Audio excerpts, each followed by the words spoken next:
Halo semuanya, kembali lagi di channel BedsUpDL. Dan gue mau mulai dengan satu situasi yang sering banget lo alamin. Lo lagi capek, lagi pengen istirahat, tiba-tiba ada temen yang ngechat, bantuin gue dong. Dan di kepala lo langsung ada dua suara. Yang pertama, gue lagi capek dan gue pengen nolak. Dan yang kedua, gak enak. Dan akhirnya lo jawab apa? Iya deh, gak apa-apa. Padahal dalam hati, kenapa sih gue gak bisa bilang enggak? Nah, kalau lo pernah ngalamin itu, tenang aja, lo nggak sendirian. Dalam psikologi, ini ada penjelasannya. Salah satunya adalah yang disebut sebagai komunikasi non-asertif. Artinya, kita cenderung lebih mementingkan perasaan orang lain dibandingkan kebutuhan diri kita sendiri. Bukan karena kita lemah, tapi karena kita terbiasa mendevaluasi diri kita sendiri. Kita mikir, kebutuhan gue nanti aja. Yang penting dia dulu.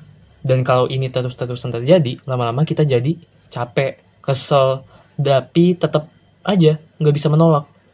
Terus kenapa sih kita bisa kayak gitu? Ada satu konsep penting dalam psikologi humanistik dari Carl Rogers yang namanya need for positive regard. Sederhananya, kita semua punya kebutuhan untuk disukai dan diterima. Kita pengen dianggap baik, ramah, dan menyenangkan. Masalahnya, kadang kita mulai percaya bahwa kita atau gua baru berharga kalau gua menyenangkan orang lain. Ini yang disebut sebagai conditions of worth. Jadi, harga diri kita itu tergantung dengan penilaian orang lain. Makanya, nolak itu jadi terasa berat banget. Karena di kepala kita, nanti dia nggak suka gua lagi.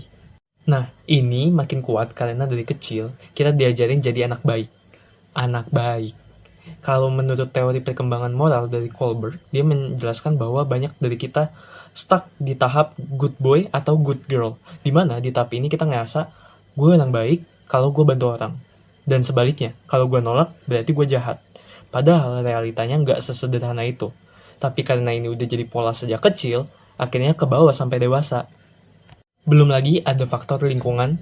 Misalnya kita hidup dalam masyarakat yang sering banget bilang, jangan egois, harus peduli sama orang lain, jangan enakan sama diri sendiri.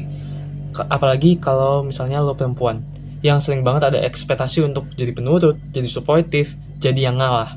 Akhirnya kita tumbuh dengan satu pola, lebih baik kita nggak enak daripada bikin orang lain nggak enak. Tapi masalahnya, kalau lo terus menerus kayak gitu, yang rusak siapa? Ya lo sendiri. Energi lo habis, waktu lo habis, emosi lo habis, dan yang paling parahnya, lo mulai kehilangan kontrol atas hidup lo sendiri.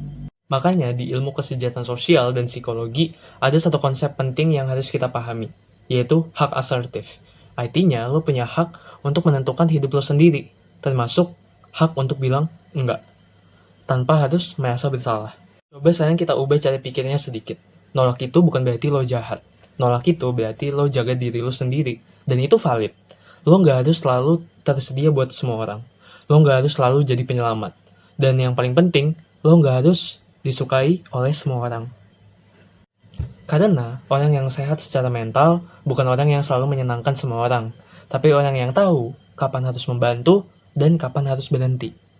Dan mungkin mulai sekarang kalau lo lagi pengen nolak sesuatu, coba tarik napas dan bilang, maaf, gue gak bisa. Sederhana, gak perlu panjang, gak perlu drama. Dan lihat, dunia lo gak akan runtuh. Menurut kalian, gimana? Kalian termasuk orang yang susah nolak juga atau enggak? Atau justru sekarang kalian lagi belajar untuk lebih tegas? Tulis di kolom komentar ya. Dan kalau kalian suka dengan konten-konten yang ngebahas tentang hal yang relate dengan kehidupan sehari-hari, tapi tetap ada ilmunya, jangan lupa subscribe ke channel BedsUpDL. Dan sampai ketemu di video berikutnya.